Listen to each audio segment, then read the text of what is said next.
Show the little red light. Welcome. We are live on LinkedIn Sites. I'm Geoffrey Klein, and I'm thrilled to have with me the amazing message master, Glenn Rudin. Welcome. Thank you, Jeffrey. I am so excited to be here with you. When you mentioned this a couple of weeks ago, and I thought he's looking for guests. Wow, I'd love to be a guest on his live and hear what it's all about. So thanks for having me. Well, it's all about you. So that's the whole point, and I'm excited you're here. I've got 9.5 questions because the first one, some people argue, is not just one. But let's get started so people can know who you are. So, who are you and what do you do? So I am Glenn Rudin. I'm known as the message master because I have got this really unique talent for being able to listen to people and tell me about themselves, about their companies, and figure out the best way for them to introduce themselves to the world, helping them recreate their message. And that skill set doesn't just come to me by luck. I've been working in the product development field for 30 plus years. And all of that time and knowledge spent in figuring out how to get products basically to speak for themselves through their packaging, through the promotions that go on for those products, has really enabled me to hone this skill of being able to listen to people and really boil down the essential elements that they need to gain someone's interest in what they do. And the second question is kind of a little, if you expand a little bit on, so what is the problem you're finding that, people are having and how are you solving that? Well, what's really incredible to me is the problem that I see, that I hear both in real time live events here in networking in Long Island, and now, of course, virtually around the world, where I met you on Clubhouse and other places. People just generally have a really hard time figuring out who they really are and what they really do. They just don't get it. And so when they don't, then of course the delivery of their messaging is really, really off target. And I find this not only in the way individuals introduce themselves, but in the way they present themselves via their websites, their social media campaigns. It's almost as if we're dealing with an overwhelming majority of the people I come in contact with are completely out of touch with what they really should be saying versus what they actually do, Jeffrey. It's really quite Mm. incredible to me. We're both in marketing, and I think it's one of the challenges people, if it's not naturally what they think about, they're doing something more technical or they're focused on their product. They're not as focused on communication, and that's what it's all about: is effective communication for how you let people know what your value is and how you can help them and all those different things. And you could help everyone, I'm sure. But who's kind of your ideal customer or client? Really, another interesting question, also, because how many times do you find yourself? I don't know how much television you watch, commercial TV or cable television. How many A few bit, times fair do bit. you right? How many times do you find yourself, Jeffrey, watching a commercial and thinking to yourself, somebody somewhere, a group of people, paid a lot of money to another group of people who thought that was a good idea, and we're going to go ahead and spend millions of dollars to develop it, execute it, animate it, film it, whatever. And then we're going to watch it, see what that is, and we're going to go ahead and now spend millions of dollars to promote that around the United States or around the globe. I'm blown away by that, because what that says to me is that if people who've got access to that kind of money, and so many people who are supposed to be professionals in this field that you and I work in, can make bad decisions on messaging like that, then it's no wonder that the small business owner, the entrepreneurs that I specialize in helping, also besides small businesses, would also struggle. They don't have big staffs. They're really relying on their own gut instincts on how to do this. And most of the time, their gut instincts are just not really very good. Thankfully, there's people like you to help them. I appreciate that. And Uh, people like you too. and I appreciate that. Glenn, people are always looking for insights. And that's like LinkedIn insights kind of came from like, what value can we share with people? And a lot of this comes from books and podcasts, which I love, consuming that information. Knowledge is power, all of that. Can you name a book, perhaps, or a podcast that you think is, worthy of people's time? Sure. Well, interesting that you mentioned that. I actually do have my book coming out. Try to hold that up so it's not too glary. A It's brand in called, your hand. there you go, A Brand in Your Hand. And I love it. what's really unique about this book is that it is the first fully rhyming business development book that someone can actually use to help them get introduced to topics like, you see some of them there on the cover: messaging, branding, audience, personal brand. And basically throughout this book, which is illustrated in beautiful full color pictures. And as I mentioned, the entire book rhymes. So, here, for instance, a quick paragraph on when you're getting dressed to go out for your interviews. So when you go out, it's best to prepare, since we notice your clothes and the style of your hair. Before you even have the chance to say hi, you might turn us off and we won't tell you why.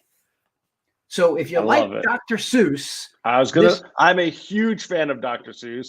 And I think because it that rhyming scheme makes it easy to digest. that's it. And so therefore it's fun. I'm a big fan of taking any business thing you can do. Business people are too serious with business. And if you can't have a little bit of fun with it, I think you're missing out. So I love that. I can't get to actually get my hands on A Brand in Your Hand. I want it in my hands. There you go. And, because of the way the world is, listen, you and I got to meet because of the pandemic, the shutdown. Mhm. We found alternate ways to go out into the world and meet new people and connect and network. And one of the things I think that you and I hear constantly on the different apps that we're on, whether it's in a LinkedIn feed or on a Clubhouse chat room that we both happen to be in, is I'm starting a new business. I'm starting a new business. I'm doing this. I'm pivoting to that. I'm now a coach. I'm now a consultant. So the book was originally written and geared toward students graduating from college or grad school who weren't really exposed to things like branding and messaging and personal appearance and all that. But now, with the way the world has really morphed into everybody, everywhere, every day, starting a new business, kicking it off, getting going, there are so many people, again, like the ones we were speaking about earlier, who really don't have a great idea about what all these different topics mean to somebody like you and I. And in a couple of days, you can really absorb the way this is written and at least get yourself introduced to all the basic concepts that are contained within the book on branding, on messaging, and all those things. So it's going to be out in April, and I'd love to have you be one of my first readers. I will be. Can I pre-order it now? Yeah, absolutely. Right, I will get you a link after we're done today. And I'll share it in the feed. And I love it, and I love illustrations, animation. That's what we do. A lot of our stuff starts with the illustrations, and I love one of the things is, even though I'm a visual storyteller, you can't tell those stories without words. And so I think it's that marriage of having the right words and the right pictures. And so seeing those illustrations and then having the rhymes is a really, I think, going to be a powerful combination for people. Although I will you said you wrote it for, younger people coming out. I think it probably, there are people with lots of gray hair or no hair that could also benefit from a little introduction to brand and messaging. And so it's something that if you haven't studied it, if you haven't, spent time looking into it, you just don't know. Right. If you don't live in, like, you and I live in this world, and so we just take a lot of these things for granted, the language, the speak, the way we talk about them, the things that we would expect of our clients that we're working with, or of colleagues that we work with as well, how to dress, how to appear. And I'm sure you see this as well, because you're now doing this visual LinkedIn Live medium, Geoffrey. And I'm sure there are times that, you might not be able to say something to somebody, but you are completely. I'll just hand me your book. Say it. Read this. Yeah. Read this. You'll enjoy reading it. Well, and brand is such a big thing that's become a buzzword in some ways. Branding, and people kind of looking through that. But a brand, is now so powerful, whether it's your personal brand or the brand out in the world.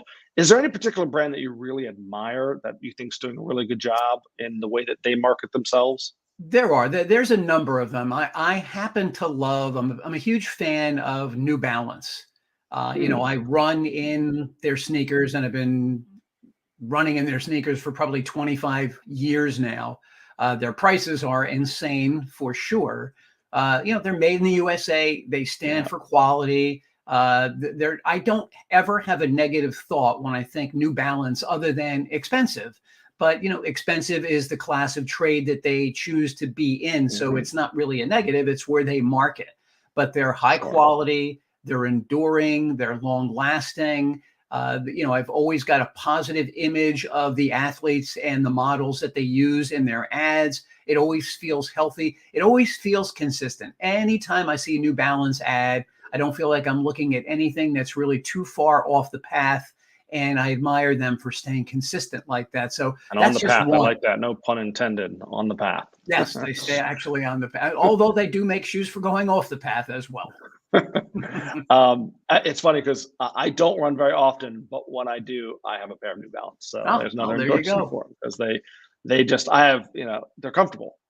For me, performance is not my, but it's the quality that they make them, and they really do deliver. I think on that It's, consistently.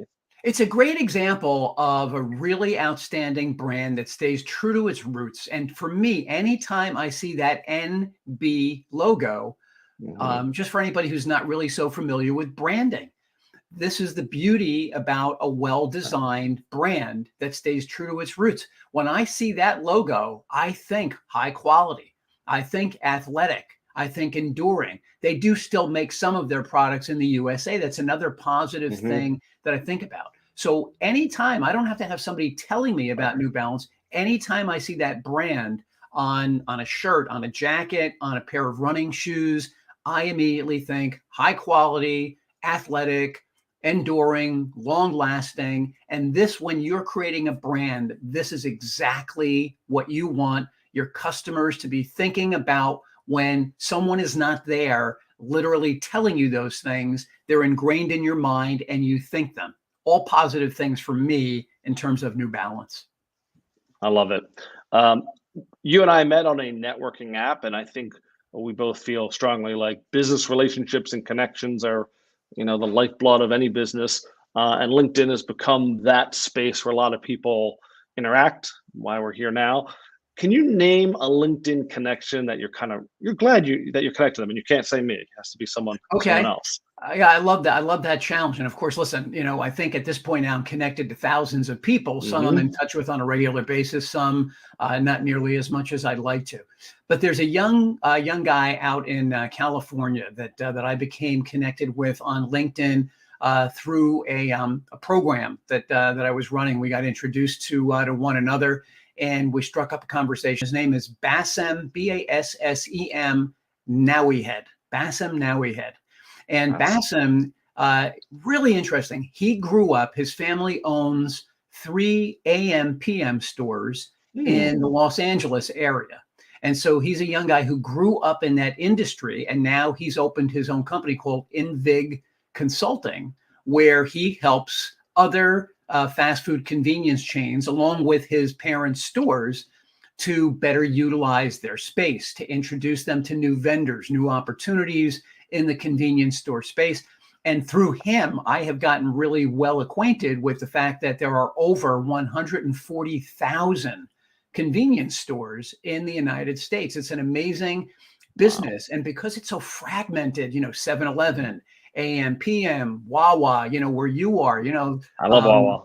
yeah, I do too. There's all of these places that kind of fit into that category, and they perform an amazing function for the American uh, business person who's out there traveling and needs what convenience. So he's been a great introduction for me, and he's almost like family. We've probably been connected now for about 2 years, and I just love working with him.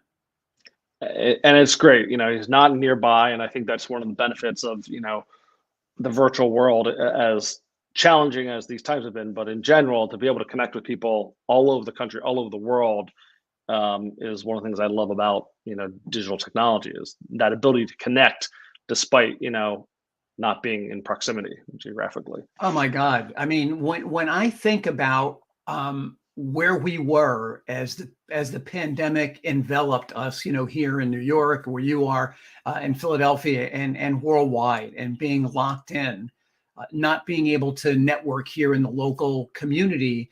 But I was really looking for new avenues. As soon as that happened, Geoffrey, I was really trying to reach out to American Marketing Association, has chapters, and they run meetings all over the country.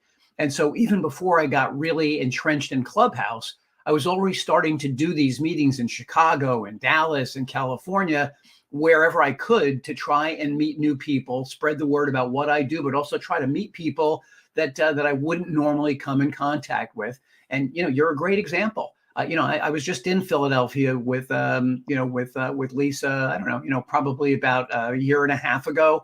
What are the odds that I would even run into you crossing in the street, let alone actually? Oh, there's Geoffrey. That was you. No, yeah. Next time you'll have to let me know, and then we'll make an effort to get together for sure. Absolutely. And I have one of my closest friends is in Long Island, so we'll never know when we might cross. I love what you've been chatting with. I'm right on board with, aligned with, your kind of worldview about all this.